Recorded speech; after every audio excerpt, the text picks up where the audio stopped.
Hello and welcome back to Rev Endurance Sports. And I don't know what to call this segment, but I wonder if any of you are using one of these guns. It's a therapy gun. It's got let's see if I can turn this on, and it's doing that to your leg, to your neck, to your shoulders, any muscle group. And I'm curious how many of you have one of these. What's been your experience with this type of recovery product? Or maybe you're using it pre. And from what I understand, the key benefit to one of these is just getting blood flow to the muscle group. And you don't want to do it too hard. I'm here to tell you that. And so a couple of tips that I've discovered thus far. Lori had one of these therapy guns, and she was trying it out, so she didn't get a really expensive one. And this is what ended up happening. That gun, the battery life just wasn't very good. The power wasn't very good. I ended up breaking the thing because I was just, pushing it too hard, and because I just didn't feel like it was doing enough. And so I'm a man of extremes. So sometimes I'm either on or off. There's no middle switch. It's hot or cold. There's no lukewarm with me.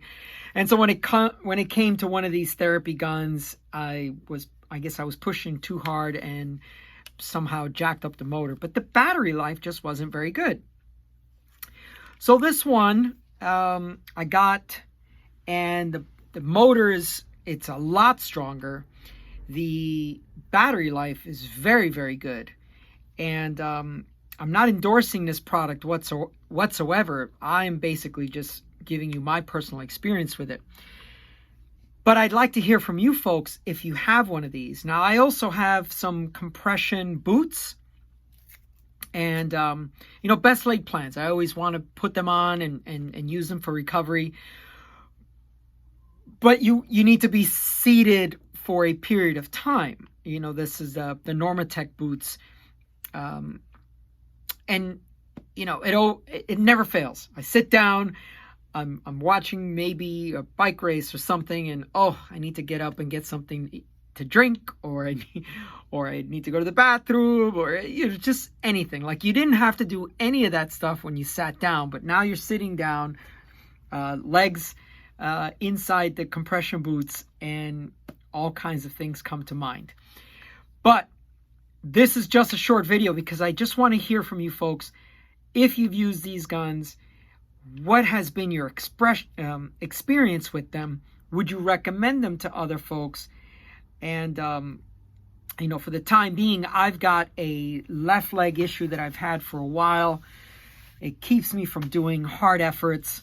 So it's relegated me to just endurance events, which is fine. I mean, that's what I am anyway. I'm an ultra cyclist, but I just can't do club rides. I can't do those kinds of things because as soon as they turn up the wick to, past tempo's kind of okay, but once we get up to threshold and VO2 max efforts, if I do them for about 30 seconds, I feel like I've been doing it for 10 minutes, and it just it aches. Then it's painful, and then eventually it just gives out. It has no power whatsoever. And so I try to keep myself from doing that. But I think this gun might be helping. Last year I took a year off of doing epic things, and so this year I just did a 200K last week. I'm planning, so 200K is 125 miles with 7,500. That's what we did. And I'm planning 150 for this Saturday. So we'll see how that goes. Again, endurance pace, but I've noticed now that my endurance pace based on heart rate is pushing into my tempo power wattage. So that's a good thing. It seems like all the Zone 2 work I did in November and December is paying off with a Zone 2 heart rate, but a Zone 3 tempo power. How could you not like that? Okay, so anyway, let me know what you folks are experiencing with your guns, if you've ever thought of one, and let's get a discussion going on down below. All right, thank you so much for your time and your attention. Please like and subscribe, and we'll see you up the road.